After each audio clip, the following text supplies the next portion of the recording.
Sweet. Lena, ou pas Jean Bliem. 3 ans ont passé. Gérald, l'ancien homme d'affaires, vit désormais dans un petit quartier de Carrefour, couché sur un matelas mince, vendant des cigarettes et du Clérène pour survivre. Il parle peu, il rit jamais.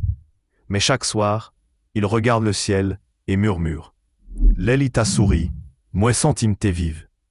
Un soir d'orage, alors que la pluie tapait fort sur la tôle, une femme entra sous son petit auvent. Elle était trempée, couverte d'un châle. Tenant un panier de feuilles, en relevant la tête, leurs regards se croisèrent. C'était Lena. Elle n'avait pas changé. Toujours cette lumière dans les yeux, mais quelque chose de plus lourd sur ses épaules.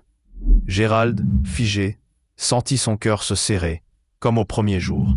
Où vini mette maté? Qui ça ou vin fait là encore? Elle ne répondit pas tout de suite. Elle s'assit sur une caisse en bois, posa son panier, et dit « Moi pata vin crasé où? Moi te vin montré où? Qui ça c'est vive à Caire? Ou pata con ça ?»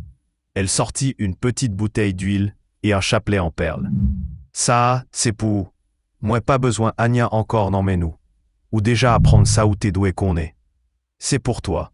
J'ai plus besoin de rien de toi. Tu as déjà appris ce que tu devais comprendre. » Et elle partit. Mais cette nuit-là, Gérald ne dormit pas. Il resta assis tenant le chapelet dans sa main, les yeux grands ouverts. Comme s'il venait de comprendre la leçon que ni l'argent, ni la vengeance n'auraient pu lui enseigner. Le lendemain, il disparut du quartier. Certains disent qu'il est devenu Ungan, prêtre vaudou, dans les montagnes, qu'il soigne les malades et prie pour les âmes perdues. D'autres disent qu'il revient parfois à Port-au-Prince et qu'on le voit marcher près du marché de Pétionville, là où une fois, l'amour a changé sa vie et son cœur.